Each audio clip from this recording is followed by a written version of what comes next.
Papa's MTV. Yeah, nice meeting you. Well, first question. You know, you're out of one of the independent labels. That's Maybe right. you can talk about the UK's independent label scene. Yeah, well, originally, the start of the real independent thing was the Rough Trade label in 1977. But now there's a trend towards independent labels being distributed by major companies like Phonogram, Warner Brothers, etc. And there's a new label just started called Swamplands, which is a good Glasgow group called James King and the Lone Wolves. So you should look out for them.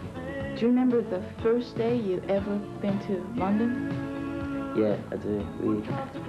I went there with the guy who ran Postcard Records.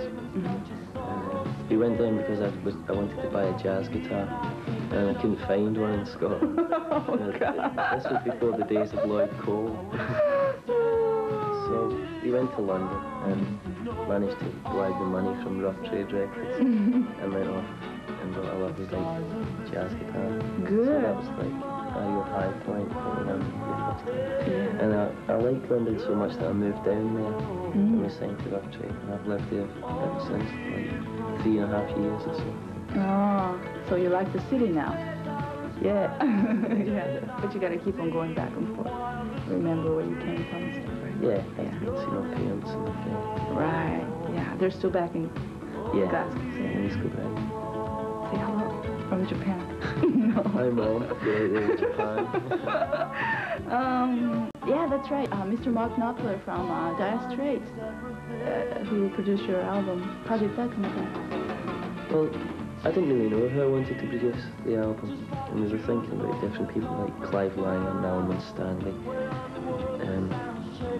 I didn't really know. I just wanted someone who could be a bit sort of impartial, really, and not stamp his name all over the songs.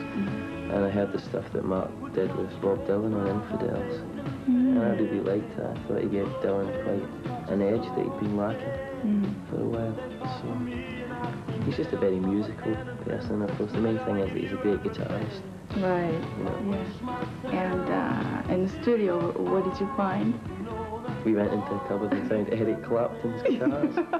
This is good. Because I didn't really have, I had these Ovation guitars that like electric acoustic. Yeah, And they're not I really, love that sound. they don't really sound very sweet. So Eric Clapton's got these old Martins, which are really well played in. So we used Maybe those. his soul Yeah, sunk into that I think we guitar. got onto the tracks.